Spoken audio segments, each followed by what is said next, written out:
du coup, c'est le sujet des RPS, qui est un sujet dont on entend beaucoup parler dans les entreprises.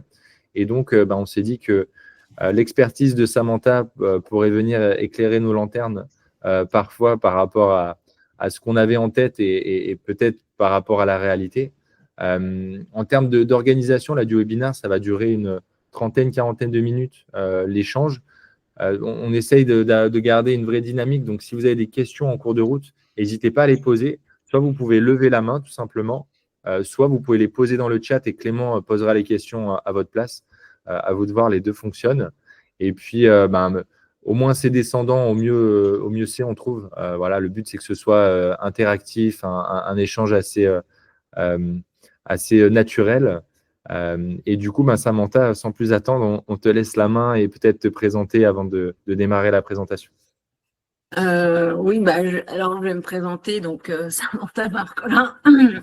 Je dirige le cabinet Actic depuis 2011, cabinet qui accompagne sur les ressources humaines et les systèmes d'information. On a deux principes, deux principes comme ça. En ce qui me concerne, moi, j'ai un parcours à la fois en sciences humaines, de philosophie et de psychologie du travail, et en même temps de sciences de gestion, puisque j'ai fait de la gestion des ressources humaines et que j'ai été RH pendant quelques années. J'accompagne des organisations et des collectifs. J'accompagne aussi des individus dans des projets de transformation, tout en m'assurant que les transformations soient en phase avec les problématiques de terrain, le travail réel.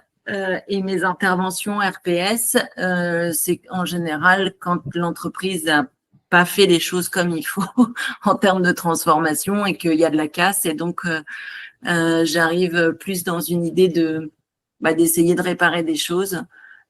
Donc, j'œuvre dans différents secteurs, petites structures, un bel PME de 15 à 600, de l'industrie à l'agriculture en passant par l'ESS et la fonction publique. Enfin, bref, c'est très large. J'ai pas de spécialité. Ce que j'ai appris, c'est qu'il n'y a pas de solution unique et que chaque mission nécessite de comprendre ce qui se passe au réel.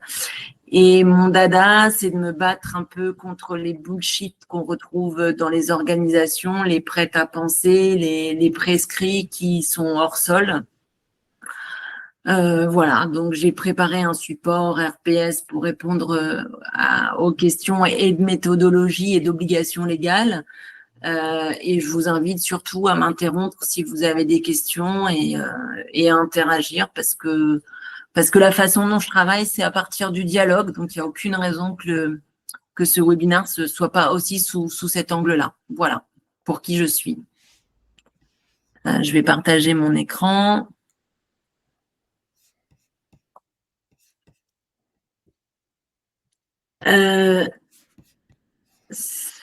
Ok, donc mon approche du travail, mon approche de l'organisation et mon approche des risques psychosociaux, c'est avant tout le travail d'abord, parce que le travail est central en fait pour la préservation de la santé. Et dans le travail, ce qui est important, c'est la possibilité d'être dans la reconnaissance du fait que moi, je fais du bon travail et la reconnaissance par l'autre que je fais du bon travail.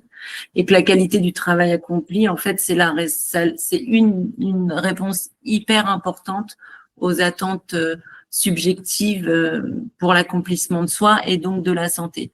Donc, on va bien sûr parler des choses qui sont très classiques de type rapport Golac, les différents risques psychosociaux, etc. Mais pour moi, c'est hyper important de garder en tête que le travail est central et que la façon dont je vais pouvoir ou ne pas pouvoir faire mon travail, c'est principalement à cet endroit-là que je vais créer de la maladie, en fait, si je peux pas le faire.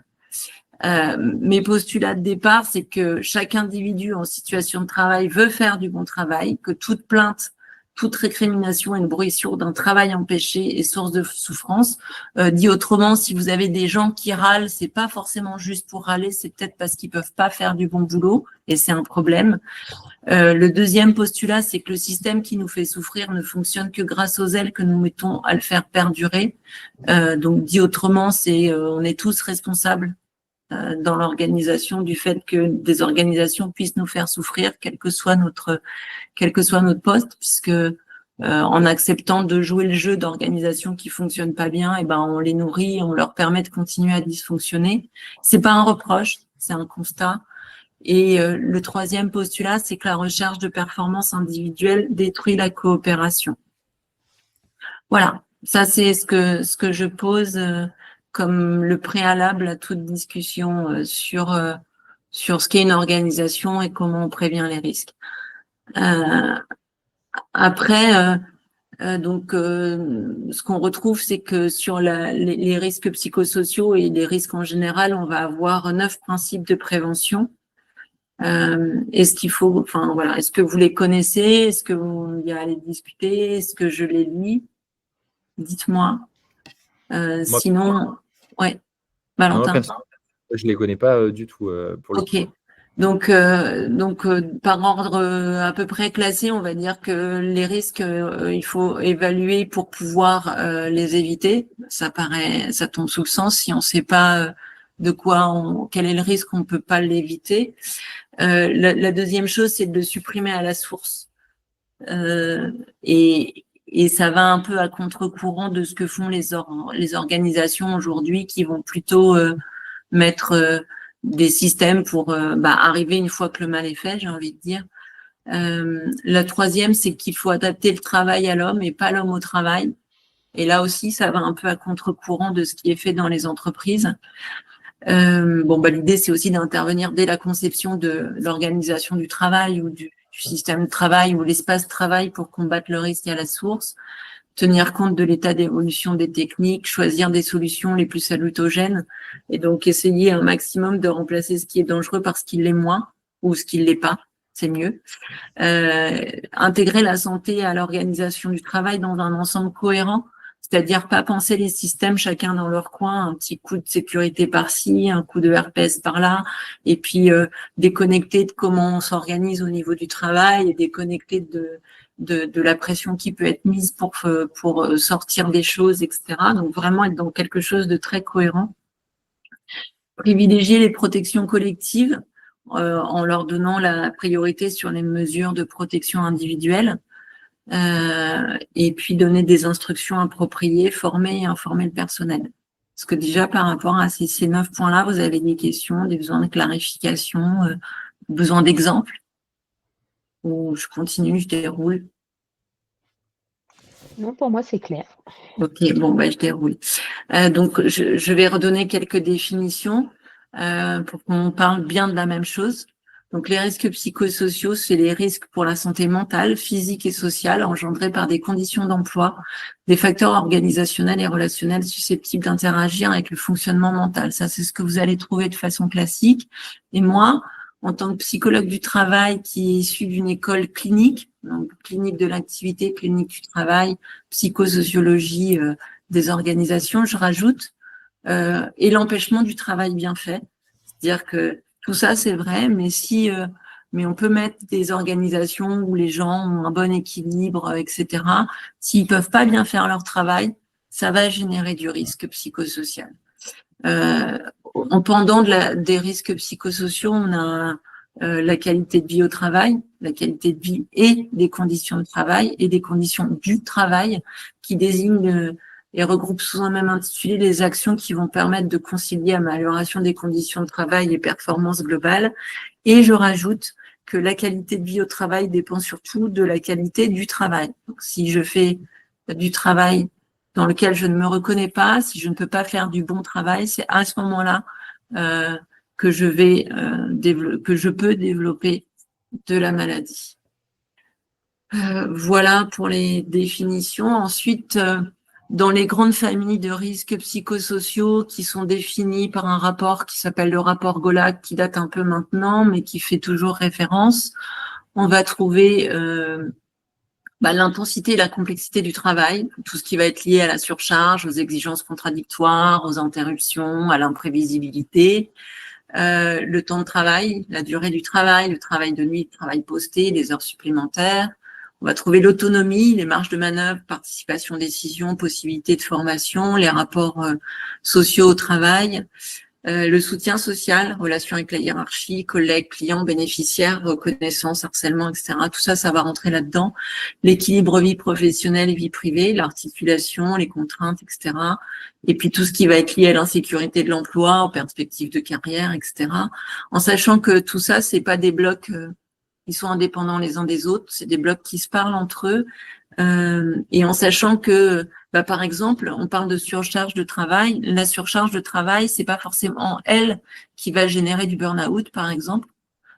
Si j'ai de la surcharge, mais que je peux bien faire mon travail, je vais pas forcément me rendre malade. Par contre, si j'ai de la surcharge et que je ne peux pas bien faire mon travail, là, il y a un risque. Ou même si j'ai pas de surcharge, mais que je ne peux pas faire mon travail, là, il y a un risque. Donc, tout ça, c'est à pondérer avec la capacité que j'ai à faire dans le réel. Et donc, faire dans le réel, c'est de pas être obligé de me battre contre des procédures qui m'empêchent de faire mon travail, ou des normes qui m'empêchent de faire mon travail, ou des normes qui vont être contradictoires, et où, par exemple, on va me demander de faire à la fois de la qualité, de la sécurité, de tout ça dans un temps très contraint et pour un coût moindre. Il y a des choses qui sont pas possibles. Les organisations induisent des injonctions contradictoires à tous les niveaux, dans tous les métiers. Et donc, c'est ça qu'on va regarder aussi quand on regarde les questions de prévention des risques. Donc, sur la définition des risques psychosociaux, on va avoir 3 types de prévention, qui sont la prévention primaire, celle qui est la plus efficace et celle sur laquelle les entreprises devraient s'engager. C'est celle qui vise à éliminer et à réduire les risques. C'est celle qui va directement agir sur l'organisation du travail, les conditions et les relations. La prévention secondaire, qui, une fois que, je dirais, les risques sont apparus, va tenter d'en modérer les effets, donc en intervenant auprès des personnes concernées. Donc là, on va être, par exemple, sur la formation de managers pour prendre en compte ce genre de questions, ou la gestion du stress, ou ce genre de choses, en sachant que c'est pas forcément ce qu'il y a de plus efficace et que des fois, ça peut être du cache-misère. Et la prévention tertiaire, qui est pas de la prévention, en fait, qui est plus de la prévention, puisque en fait, on arrive au moment où les gens sont déjà malades.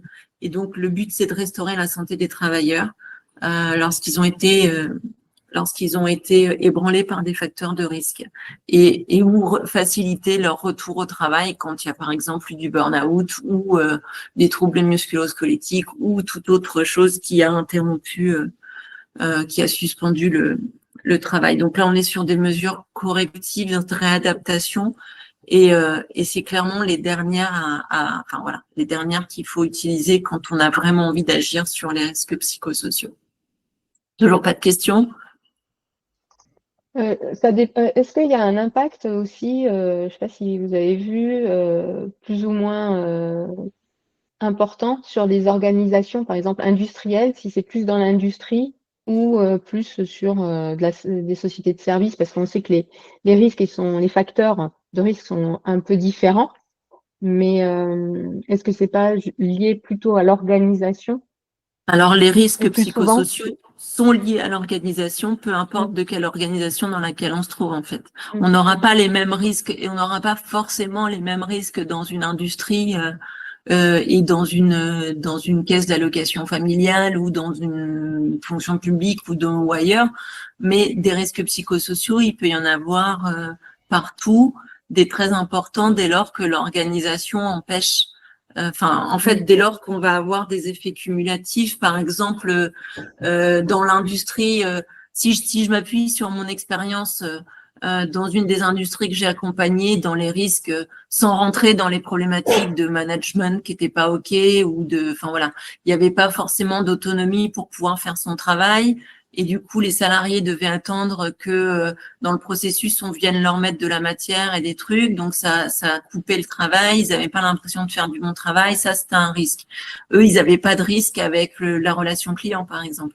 Dans une CAF, le risque, il va être plus dans la relation avec les bénéficiaires, qui peuvent être mécontents, qui peuvent avoir des exigences, où il peut y avoir de la violence, de l'incompréhension, parce qu'on va s'adresser à des gens qui parlent pas forcément la langue, qui sont dans la misère, dans une association d'accompagnement d'enfants qui sont placés, bah, il va y avoir ça, on va être sur des risques liés au vécu des enfants et à la violence qu'ils subissent. Donc, en fait, des risques psychosociaux, on peut en trouver dans tout type d'organisation, juste ce sera peut-être pas forcément les mêmes. Et ceux qui sont liés à l'organisation du travail, ils peuvent être les mêmes, par contre. Si j'ai pas d'autonomie, si on me demande de faire 12 millions de reporting et que ce reporting m'empêche de faire ce que j'ai à faire et qu'ensuite on me reproche de pas avoir fait ce que j'avais à faire parce que j'avais d'autres priorités. Enfin voilà, c'est toutes ces injonctions-là et ça, on en trouve partout. On parle beaucoup d'injonctions paradoxales, Oui. c'est-à-dire Oui, tout à fait. ça c'est le grand mot de la société aujourd'hui. Est-ce qu'il y a un moyen justement d'organiser pour les éviter? Alors, le dialogue et le dialogue. Et le dialogue à tous les niveaux, c'est-à-dire qu'en fait, les injonctions paradoxales, il y en a de plusieurs niveaux, il y en a de plusieurs types. D'abord, il y a tout ce qui est lié à la norme et à la réglementation qui nous tombe dessus. Quand on est RH, on doit respecter le code du travail, faire respecter le code du travail. Quand on est responsable de l'industrie, qui est polluante, il va falloir qu'on respecte un certain nombre de normes données par l'Adréal. Quand on est DAF, il faut qu'on respecte des normes comptables. En tant que RH, on va avoir des enjeux et des intentions à poser. En tant que DAF aussi, en tant que responsable sécurité aussi, en tant que DG, on a ses propres injonctions. Et si chacun roule, je dirais, dans son silo, il va dérouler avec toutes ces injonctions-là qui déjà viennent se poser sur ses épaules et puis ensuite il va venir poser ses injonctions à lui sur les travailleurs qui sont en dessous, puis ceux qui sont encore en dessous et ceux qui sont tout en dessous, ils se retrouvent à devoir gérer toutes les injonctions de tout le monde. C'est-à-dire que en tant qu'ouvrier, par exemple, dans une industrie chimique, il va falloir que je travaille avec les injonctions du responsable sécurité qui veut que je fasse de la sécurité, du responsable de prod qui veut que je produise, des RH qui vont vouloir je sais pas quoi, du DAF. Formation. Voilà, enfin voilà. Et donc en fait, ces injonctions, elles existent. Certaines, on peut pas trop faire grand-chose parce que elles dépendent pas de l'organisation du travail. En tout cas, l'injonction dépend pas. Le comment on y répond peut être discuté et peut dépendre de l'organisation du travail. Mais voilà, je vais pas aller discuter avec l'Adréal pour lui dire que je suis pas d'accord avec sa norme. Par contre, je peux regarder comment, dans la structure, je peux organiser ma réponse à cette norme-là pour qu'elle soit pas complètement en contradiction avec l'autre demande qui vient de l'autre service, etc.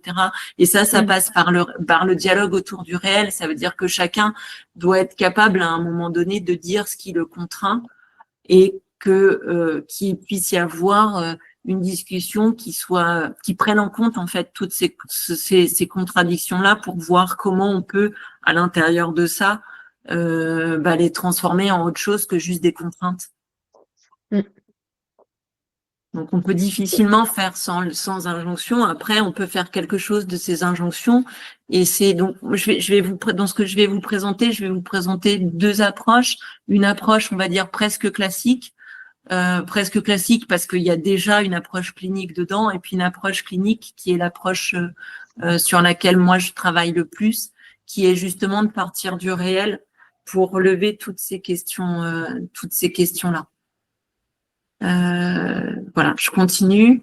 Donc, dans une démarche RPS, on va avoir en général une phase de pré-diagnostic dans laquelle on va objectiver la démarche, évaluer la dimension collective, évaluer ou analyser ce qui a déjà été fait ou les choses qui sont déjà en place qui peuvent servir la démarche. On va constituer un groupe projet. Donc là, je me positionne dans le cadre d'une structure dans laquelle il y a un CSE, éventuellement une alerte par le CSE, et enfin tout le dialogue social qui nécessite un peu de formalisme. Donc on va le groupe de travail va piloter, va s'assurer de l'atteinte des objectifs et puis il va associer l'ensemble du personnel. Il va être aussi un relais puisqu'il va être formé. Ensuite, il va y avoir un diagnostic approfondi, donc à partir soit d'entretiens, soit d'entretiens individuels et ou de questionnaires et ou d'observations, le mieux étant de pouvoir avoir plusieurs remontées différentes et les plus qualitatives possibles, plus que quantitatives. J'ai envie de dire, si vous faites qu'une enquête papier-crayon ou en tout cas questionnaire, la démarche est pauvre et ce qui va être mis en place derrière risque d'être pauvre aussi, en tout cas pas venir changer l'organisation en tant que telle. Ensuite, il va y avoir dans des phases la restitution des résultats avec un partage qui va permettre d'entamer du dialogue et d'inciter à l'action. Et puis, l'élaboration d'un plan d'action dans des démarches très très classiques, l'élaboration du plan d'action, il va peut-être venir du CODIR ou du COPIL et ou éventuellement du consultant. Dans mes démarches à moi, l'élaboration du plan d'action, elle vient de groupes de travail terrain qui ont été mis en œuvre, donc des gens qui font le même métier et puis des gens qui font des métiers qui ont nécessité à se parler entre eux. Pour que chacun puisse connaître la réalité de l'autre, de celui qui est avant moi, de celui qui est après moi dans le processus de travail, pour que chacun puisse voir les contraintes, les exigences et faire de ces contraintes et de ces exigences des espaces de discussion où tout ça devient de la ressource plutôt que du risque et où ça devient des moyens plutôt que de l'empêchement. Dans le prédiag, il va y avoir une analyse documentaire, les entretiens avec la direction et la direction des ressources humaines. Dans l'analyse documentaire, on va retrouver tous les documents que vous pouvez avoir, tous vos tableaux de bord sociaux, les maladies, les rapports d'activité, les rapports du CSE, tout ce que vous documentez et qui sert au RH, mais pas que, puisqu'on peut aussi aller regarder du côté des outils de productivité, de qualité, etc. Et puis les entretiens avec la direction, c'est pour préciser les enjeux, déterminer les modalités de constitution du pilotage, du comité de pilotage, les modalités de diffusion. Enfin voilà, c'est toute la partie, on va dire, plutôt logistique et dans laquelle on va y compris négocier comment on s'y prend en termes de méthodologie, comment on l'ajuste, parce que en fonction des situations, il faut ajuster. C'est pas toujours facile de dérouler un truc qui sera pris dans une étagère. Et par exemple, ce qu'on dit, c'est qu'il faut que les salariés soient volontaires pour pouvoir s'engager, par exemple, dans ce type de démarche, d'entretien et d'espace de dialogue. Mais des fois, il y a des directions qui ont très peur parce que les syndicats ont beaucoup de poids, ont très peur que les salariés volontaires soient téléguidés par les syndicats, ce genre de choses. Donc, on en discute et puis ce qu'on va faire, c'est que on va imaginer autre chose. Chez un client, par exemple, on a fait du tirage au sort, histoire de couper court au risque d'être instrumentalisé par une direction et instrumentalisé par un syndicat. Vous voyez. Donc, pour pas être pris en otage et par l'un et par l'autre, on invente des dispositifs. Donc sur des questions. Au niveau de la constitution, des relations qu'on peut avoir avec les directions, en règle générale, elles ne sont jamais très, très fans de ce genre de démarche. Ouais. Comment vous amenez ça au niveau des directions? Pour l'avoir vécu, moi j'ai été, on m'a demandé de la faire, c'est-à-dire je pense que l'inspection du travail, suite à un événement, nous a demandé de pratiquer ou de faire, on nous a fortement conseillé de faire cette démarche RPS. Et c'est vrai que la direction, au départ, elle était vraiment pas enclin à le faire, quoi. Donc, le résultat a été celui qui a découlé finalement de l'implication de la direction dans le process. Tout à fait. Souvent, on a des directions qui appellent en disant « Bonjour, est-ce que vous pourriez venir faire un diagnostic pour nous dire qu'il n'y a pas de RPS chez nous ?» Donc, effectivement, ça commence mal. C'est du dialogue, là aussi, c'est du dialogue, c'est d'expliquer que, déjà, quand il y a une obligation, j'ai envie de dire, c'est de répondre à l'obligation. Et puis, l'argument, en tout cas, le mien, c'est de dire, quitte à dépenser des sous pour répondre à une obligation, faites en sorte que cette obligation vous apporte autre chose que juste répondre à une case, quoi. Parce que si vous réglez pas, après, ça va être d'aller chercher, avec y compris dans les documents qu'on va regarder, essayer de leur parler sur ce qui leur parle, enfin ce qu'ils sont en capacité d'entendre. Donc en général, c'est des histoires de sous. Bah, c'est de leur dire comment éventuellement, s'ils ont moins d'absence, s'ils ont moins de turnover, s'ils ont moins de maladies, s'ils ont moins, je sais pas, tout ça, bah, combien ça leur coûte en moins en fait. Et c'est de dire, bah, vous avez l'impression que la démarche va vous coûter, enfin voilà, qu'une démarche où on mettrait la santé en focus va vous coûter de l'argent, mais regardez combien ça vous coûte en fait la maladie. Donc ça va être plutôt des choses comme ça, d'essayer de chercher c'est quoi leurs enjeux et puis de discuter avec eux, essayer de convaincre. C'est pas toujours facile, hein. Et puis moi j'ai le luxe, je dirais, que si c'est pas ok de faire une vraie démarche où la parole va être utile et où la démarche va servir à quelque chose, j'y vais pas. Je vends pas de démarche RPS pour faire de la démarche RPS ou pour gonfler mon chiffre d'affaires. Je fais de la démarche RPS pour que les choses changent. Et donc ça nécessite d'être cash aussi avec la direction dès le départ. Ok, merci. Voilà, donc ensuite on a la constitution du COPIL, donc il y a des informations collectives qui sont faites aux salariés pour présenter la démarche, les grandes étapes, avec l'appui des consultants, tout ça, enfin voilà, on pilote, on forme, on explique la terminologie, la méthodologie, les outils qui peuvent être utiles, parce qu'en fait on n'oublie pas que derrière ça, il y a aussi la volonté d'aller ensuite remplir soit un document unique d'évaluation des risques, soit voilà, les documents qui sont nécessaires, c'est-à-dire qu'on peut à la fois faire de la qualité et en même temps faire du reporting et de remplir des tableaux. Sur le diagnostic approfondi, on va avoir l'analyse documentaire, on peut avoir des questionnaires et puis toute la partie conduite d'entretien individuel, collectif, l'observation au poste de travail. L'observation au poste de travail est hyper intéressante et hyper nécessaire parce qu'en fait, les salariés eux-mêmes sont pas forcément, comme ils sont dans des habitudes, ils sont pas forcément dans la réflexion de comment ils s'y prennent pour faire. Et donc nous, on arrive des fois avec des questions très naïves et en leur posant des questions très naïves, ils se rendent compte qu'ils font ou qu'ils font pas des choses. Voilà, et ça permet là aussi d'ouvrir la discussion sur le travail réel. Ensuite, on analyse tout ça un peu en off, on fait des jolis crowbars avec des petites couleurs, des choses comme ça. On fait une présentation à la direction comité de pilotage. On restitue et on ouvre, en tout cas dans la façon dont on s'y prend, on ouvre le plan d'action en disant voilà, il y a différents endroits où il y a du risque, il faudrait travailler dessus, qui a envie de travailler, on constitue des groupes. Donc en général, autour de l'organisation, autour du management, autour des valeurs. Enfin voilà, ça c'est les dernières interventions que j'ai faites de façon un peu formelle, c'était ça, mais ça pourrait être autre chose. Et puis on anime en binôme avec un membre du comité de pilotage. L'idée étant que une fois que nous on part, en fait ces habitudes de discussion autour du travail puissent perdurer sans nous quoi. Que les entreprises puissent être autonomes. Voilà, et donc évidemment, on inclut les IRP. Dans le comité de pilotage, on peut inviter aussi la médecine du travail, l'inspection du travail, si c'était à sa demande. Enfin voilà, on peut inviter qui de droit et après répondre, ils viennent pas.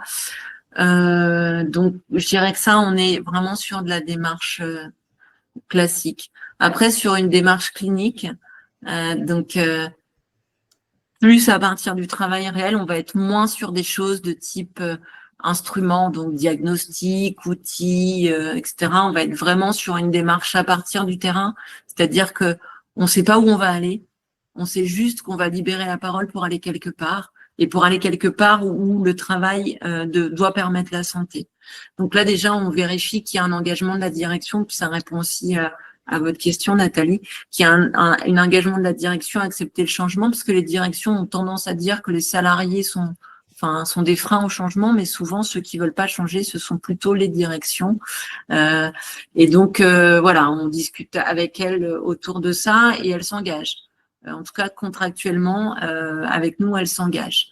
Ensuite, la démarche diagnostique, elle part du principe qu'on va reconnaître l'expertise des travailleurs et qu'on va considérer que ce sont eux qui sont les mieux placés pour parler de leur métier, qui sont les mieux placés pour être capables d'imaginer et de créer des solutions pour transformer leur environnement de travail.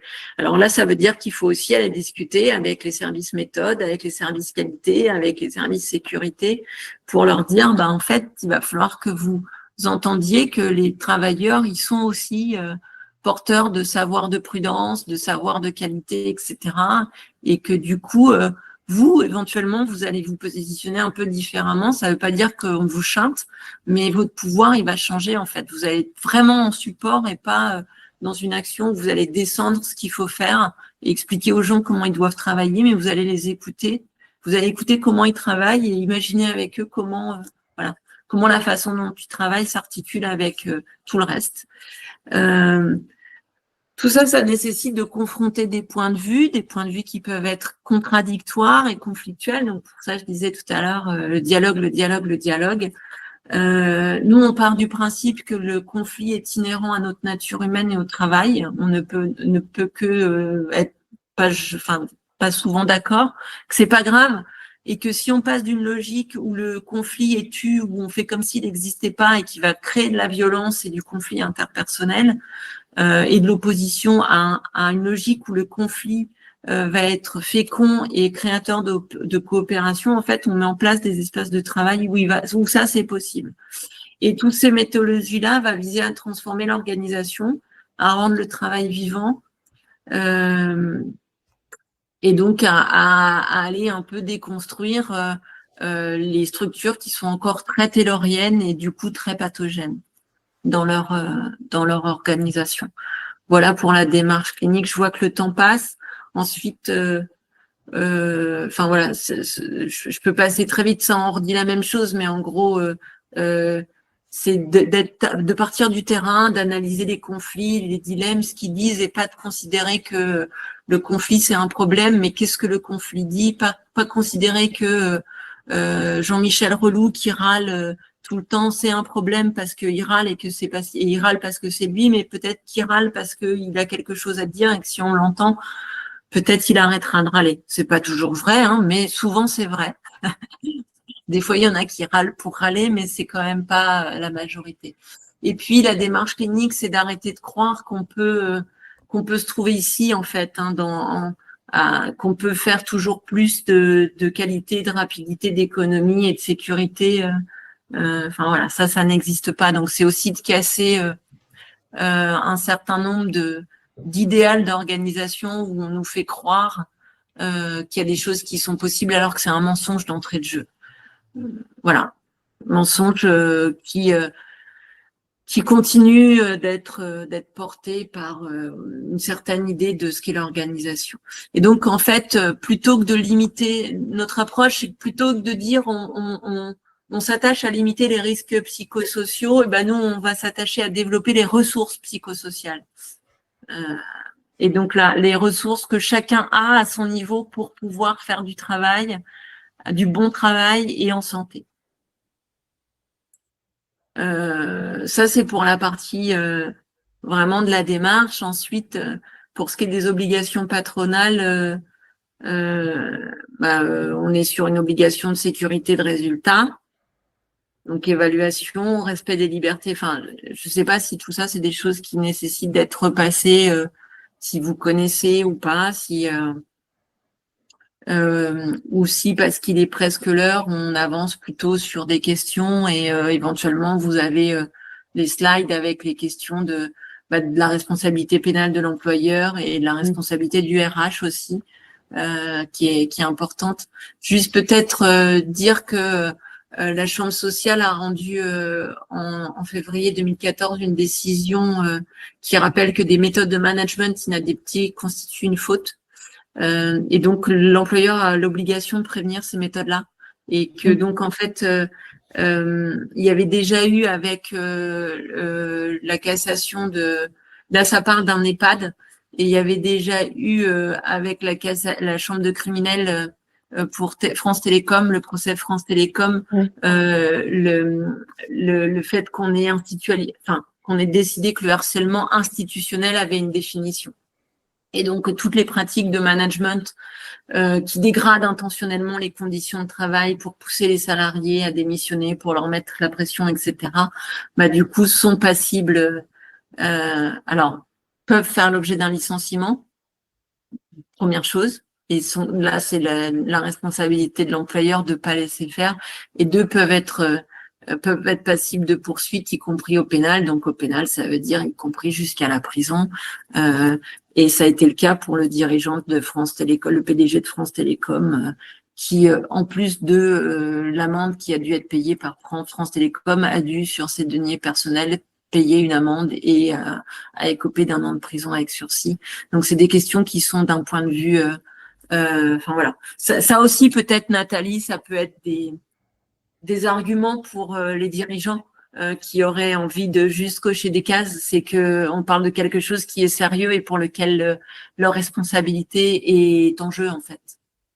Oui, alors après, on a la problématique dans ce type de personnage, que ils arrivent toujours à donner des bons résultats vis-à-vis de la direction, et que donc ils sont considérés comme de bons éléments en termes de résultats, chiffre d'affaires, prod, etc., parce que ce sont, entre guillemets, des bons élèves. Ouais, on en a eu un comme ça. On en a Vis-à-vis de eu la un comme direction. ça. Un directeur opérationnel qui avait toute la prod sous sa coupe, la qualité, enfin voilà, qui ratissait assez large en termes de fonction, qui avait des bons résultats. Disons que dans les tableaux de bord qu'il présentait à la direction, les résultats étaient pas mauvais. Pour ce qui est du réel, je suis pas sûre en fait. Et puis donc on est intervenu dans une démarche RPS où on a pointé à la direction que le comportement de ce directeur était très problématique. La direction nous a fait ce type de réponse. C'est la limite là pour le coup de notre intervention. Nous on a posé une alerte. Et un an après, la DRH m'a rappelé en me disant que quand même, vu tout le travail qui avait été fait de dialogue, de ce qui est normal, pas normal, et de ce qui, enfin voilà, ça avait allumé tout plein de petites lumières. Et en fait, ce sont tous les N-1 de ce directeur opérationnel qui se sont de façon solidaire présentés à la direction en disant bah maintenant c'est simple, soit vous prenez des mesures, soit on part tous. Et donc, en fait, il avait le choix entre prendre une mesure contre un manager toxique ou alors voir tous les managers intermédiaires, donc responsable qualité, responsable prod, responsable… Ceux qui font, quoi.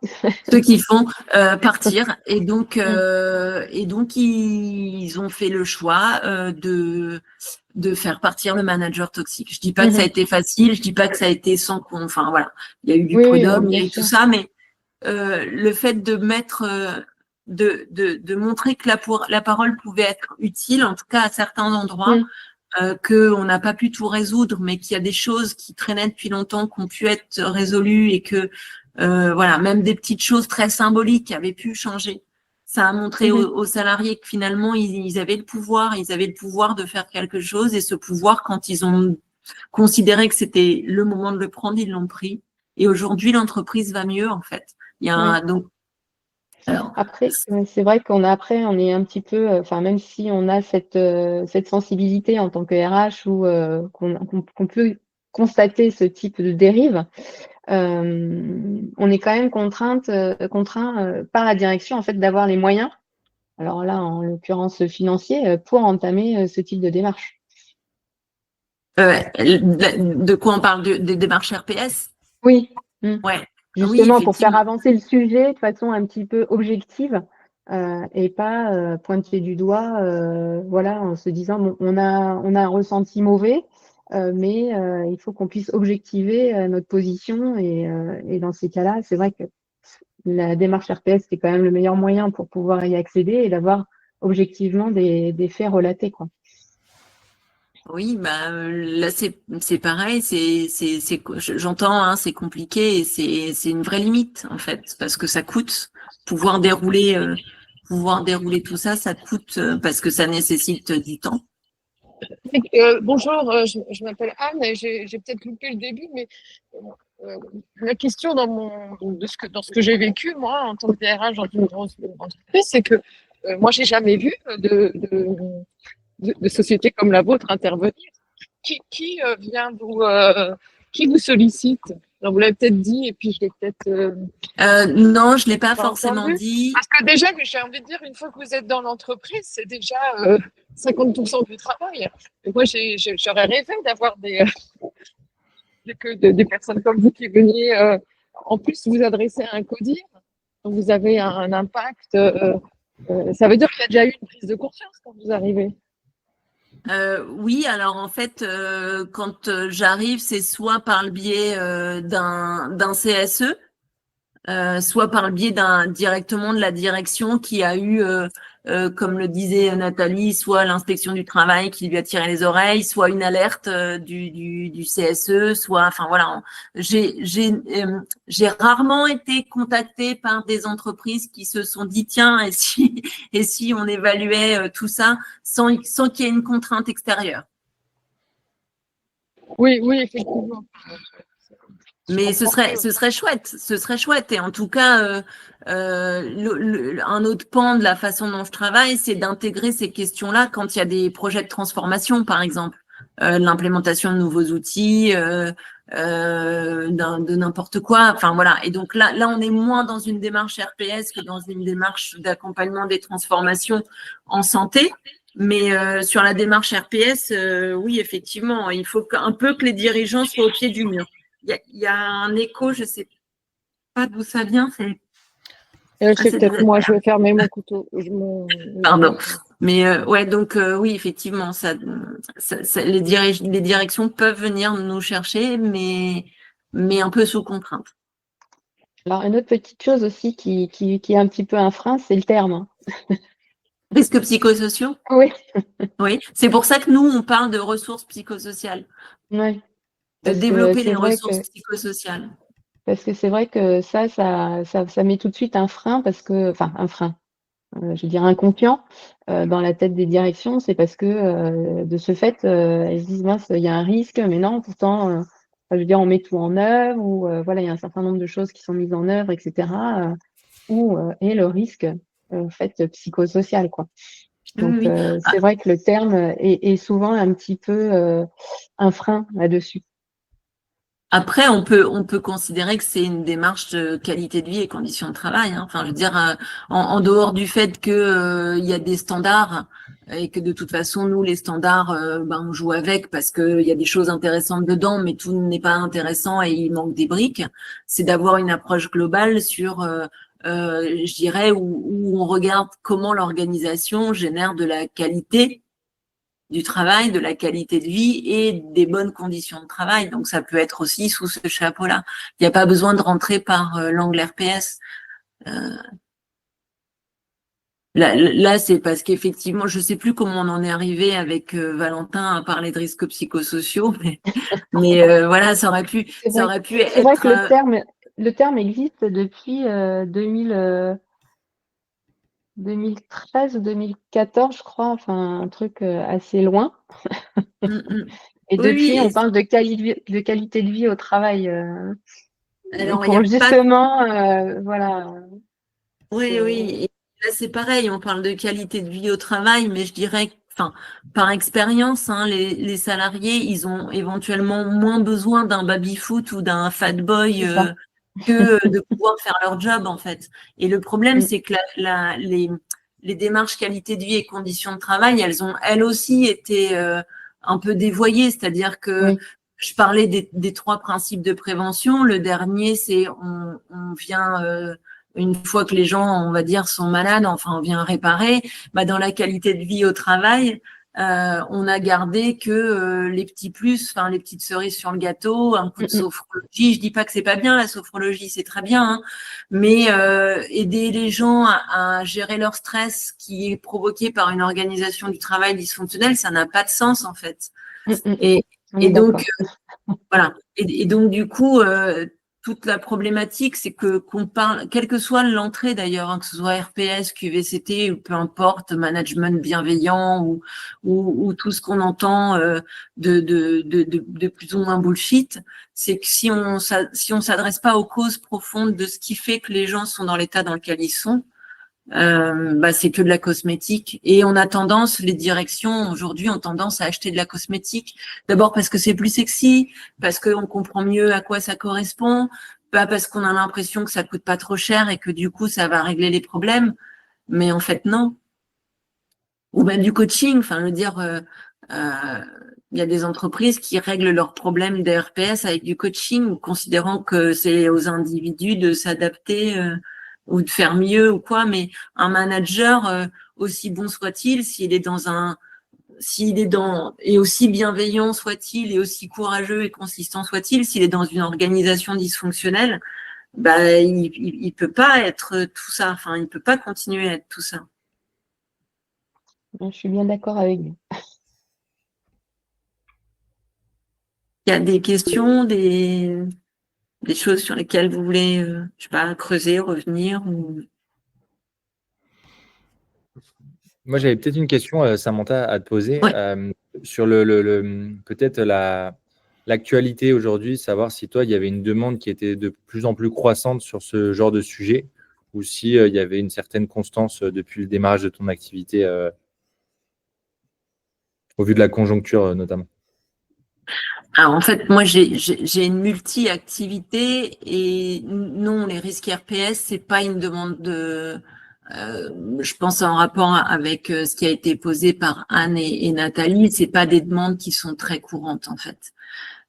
Et en tout cas, on peut me demander d'intervenir parce qu'il y a, voilà, il y a un changement à envisager, des choses comme ça. Donc, ça va prendre différentes formes. La demande, elle va prendre différentes formes, mais des demandes pures en mode RPS, j'en ai très peu. Et suite à la pandémie Covid, justement, il n'y a pas eu, parce qu'on sait qu'il y a eu quand même un gros impact psychosocial sur les salariés et sur l'ensemble de la population en règle générale.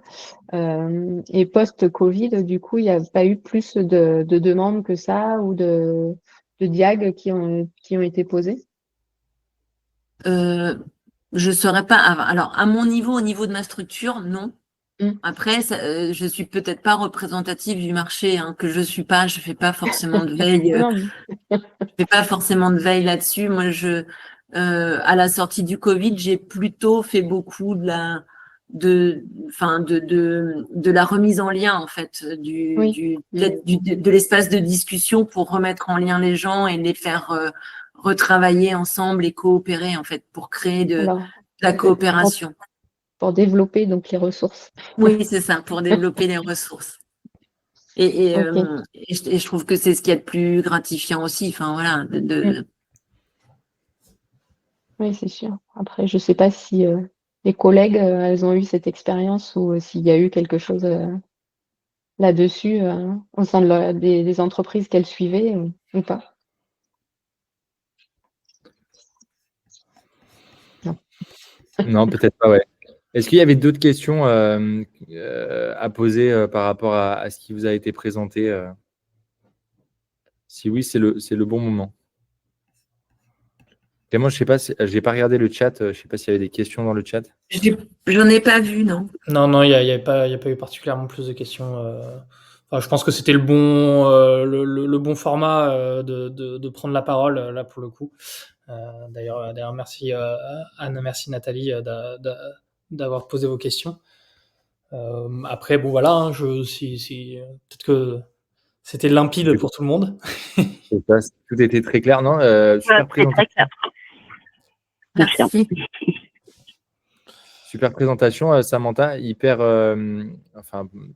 dense, et je pense qu'il y a pas mal de choses qui vont pouvoir aussi faire écho, pourquoi pas, au quotidien que peuvent vivre certains. La présentation, de toute manière, elle vous sera repartagée dans un second temps. On vous l'enverra par mail. Il y aura également un replay qui sera disponible sur notre chaîne YouTube. Et puis, voilà, pour les remerciements, j'imagine que ce n'est pas pour moi, c'est plutôt pour Samantha. Donc, un grand merci à Samantha pour la qualité de cette présentation. Merci On Samantha. va pas vous déranger. Merci à vous d'avoir été là. Et puis, on se verra pour le prochain webinaire qui sera, alors là, sur tout autre sujet. Ce sera l'IA sur des problématiques de recrutement. Voilà, ça touche toujours à des sujets RH, mais c'est un sujet un poil éloigné là, des RPS d'aujourd'hui, ou pas d'ailleurs. Ou pas d'ailleurs. Parce que du coup, ça nous éloigne un petit peu de l'humain. C'est pas faux, ouais, c'est ce que je me disais aussi. Bon, super. Eh ben, écoutez, passez tous une très belle journée et puis on se voit le mois prochain pour le prochain webinaire ou même avant pour d'autres sujets. Merci. Merci beaucoup. Bonne journée. Bonne journée. À bientôt. Merci. Au revoir. Au revoir.